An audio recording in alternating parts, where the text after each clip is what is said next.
Everyone. तो cell introduction की series में हमने पढ़ लिया था सेल की डिस्कवरीज के बारे में, उससे रिलेटेड जितने भी एक्सपेरिमेंट है उससे रिलेटेड बायोजेनेसिस या बायोजेनेसिस थियरीज के बारे में, जो कि एवोल्यूशन की थियरीज हैं। अब हमने देखा था प्रोकैरियोटिक सेल और यूकैरियोटिक सेल कौन कौन सी होती हैं। तो हमने प्रोकैरियोटिक सेल के बारे में पढ़ लिया था, जिसमें हमने डिटेल में बैक्टीरिया का डायग्राम देखा था। आज हम यूकैरियोटिक सेल के बारे में पढ़ेंगे, जिसमें हम आज ह्यूमन सेल के बारे में पढ़ेंगे। ये जो सेल चैप्टर है या टॉपिक कह लीजिए, बहुत ज्यादा इंपॉर्टेंट है। एकेडमिक्स लेवल पे तो ये बहुत ही ज्यादा इंपॉर्टेंट है, लेकिन most of the competitive exam में सेल से रिलेटेड क्वेश्चंस पूछे जाते हैं। तो आइए शुरू करते हैं।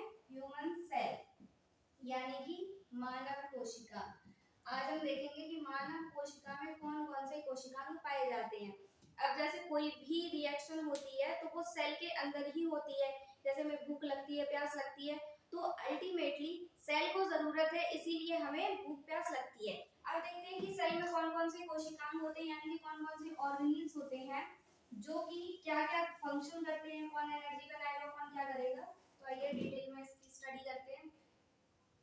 ये ह्यूमन सेल, इसकी प्लाज्मा मेम्ब्रेन यानी कि कोशिका झिल्ली। कोशिका झिल्ली ये होती है सिलेक्टिवली परमिएबल। सिलेक्टिवली परमिएबल का मतलब होता है, जैसे कि इसके नाम से ही क्लियर है, सिलेक्टिव चीजों को ही परमिट करेगा ये अंदर जाने के लिए और बाहर आने के लिए।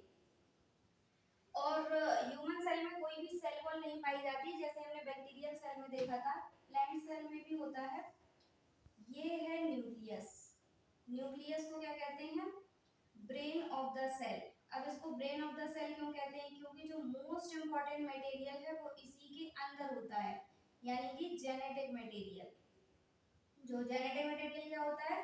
जो एक पीढ़ी से दूसरी पीढ़ी में ट्रांसफर होता है, उसको कहते हैं जेनेटिक मटेरियल, यानी कि आनुवंशिक पदार्थ। तो आनुवंशिक पदार्थ क्या होता है? डीएनए।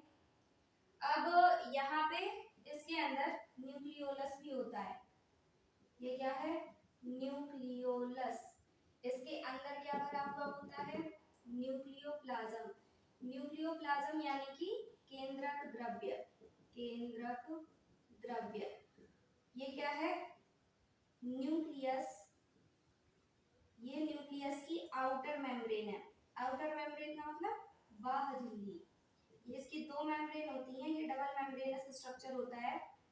इसकी जो बाहर वाली लेयर होती है उसको कहते हैं आउटर मेम्ब्रेन, और जो अंदर वाली होती है उसको कहते हैं इनर मेम्ब्रेन। इनर मेम्ब्रेन यानी कि अंतः झिल्ली।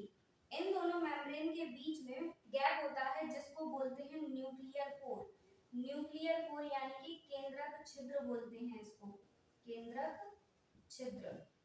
अब यहाँ जो केंद्रक की बाहर वाली लेयर होती है, इसमें से एंडोप्लाज्मिक रेटिकुलम अटैच होता है और यहाँ से कंटिन्यू होता है।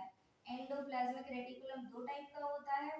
दो टाइप का ये डिपेंड करता है किसके ऊपर आरएनए प्रेजेंट है और किसके ऊपर आरएनए प्रेजेंट नहीं है। जैसे मान लीजिए कि मैंने मेरे हाथ पे नमक डाला और इस वाले हाथ पे नहीं डाला, तो आपको कौन सा सरफेस जो है रफ लगेगा? जिसपे मैंने नमक डाला वो रफ लगेगा, और जिसपे मैंने कुछ नहीं डाला वो स्मूथ लगेगा। सेम ऐसे ही जिस एंडोप्लाज्मिक रेटिकुलम के ऊपर राइबोसोम्स होते हैं उसको बोला जाता है रफ एंडोप्लाज्मिक रेटिकुलम। ये है एंडोप्लाज्मिक रेटिकुलम यानी कि अंतःप्रदवी जालिका। अंतःप्रदवी जालिका। अंतःप्रदवी जालिका कितने टाइप की होती है? दो टाइप की। तो होती है स्मूथ एंडोप्लाज्मिक रेटिकुलम, दूसरी होती है रफ एंडोप्लाज्मिक रेटिकुलम। रफ कौन सी होगी? जिसपे राइबोसोम प्रेजेंट होंगे। अब राइबोसोम का काम क्या होता है? इसके पास 80S राइबोसोम पाए जाते हैं, इसे प्रोटीन की फैक्ट्री बोला जाता है। अच्छा, न्यूक्लियस को क्या बोला जाता है? न्यूक्लियस को बोलते हैं brain of the cell. Brain of cell. कोशिका का मस्तिष्क बोला जाता है। एंडोप्लाज्मिक रेटिकुलम पे क्या बनेगा? इसके पास राइबोसोम प्रेजेंट है, तो एंडोप्लाज्मिक रेटिकुलम के पास प्रोटीन्स बनेंगे। इसके पास 80S प्रकार का राइबोसोम होता है, जिसकी यूनिट होती है 60S and 40S। 60S larger सब यूनिट होती है और 40S स्मॉलर सब यूनिट होती है। स्मॉल सब यूनिट। जिस एंडोप्लाज्मिक रेटिकुलम के ऊपर राइबोसोम प्रेजेंट नहीं है उसको बोला जाता है स्मूथ एंडोप्लाज्मिक रेटिकुलम। मैंने यहाँ पे एक ही बनाया, तो इसका मतलब ये नहीं है कि एक ही होता है, बहुत सारे हो सकते हैं, क्योंकि एंडोप्लाज्मिक रेटिकुलम न्यूक्लियस की आउटर मेम्ब्रेन से कंटिन्यू होती है, इसीलिए न्यूक्लियस की जो आउटर मेम्ब्रेन होती है उस पर भी राइबोसोम्स कंटिन्यू रहते हैं। इसके नीचे होता है यहाँ पे गोल्जी बॉडी। ये क्या है? इसको कहते हैं गोल्जी बॉडी या फिर गोल्जी अपैरेटस, जिसका नाम हिंदी में क्या होगा? गोल्जी का है। इसको कैमिलो गोल्जी ने डिस्कवर किया था, जिनके नाम पे ये इसका ऑर्गेनेल का नाम पड़ा हुआ है। गोल्जी काय में यहाँ पे जो एंडोप्लाज्मिक रेटिकुलम से वेसिकल बनती हैं, ये वेसिकल यहाँ पे जाके पैकेज होती हैं और ये ट्रांसफर कर दी जाती हैं जहाँ आपके लिए भी ये बनी होती हैं, इसीलिए गोल्जी काय को कहते हैं traffic man of the cell.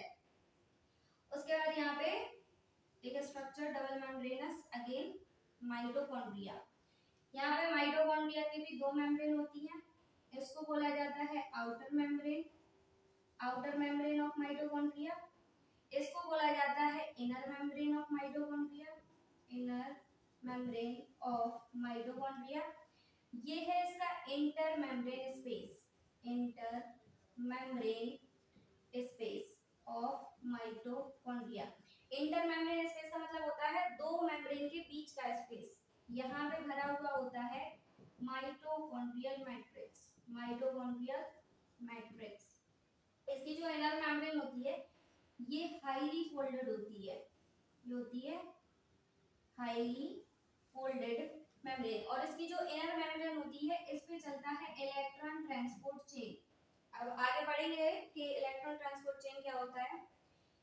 और इसके पास पाया जाता है लाइसोसोम, लाइसोसोम को बोला जाता है आत्महत्या की थैली, लाइसोसोम, लाइसोसोम को बोलते हैं सुइसाइडल बैग। इसको सुइसाइडल बैग इसीलिए बोलते हैं क्योंकि इसके पास पाए जाते हैं हाइड्रोलाइटिक एंजाइम्स, इसके पास हाइड्रोलाइटिक एंजाइम्स होते हैं, इसीलिए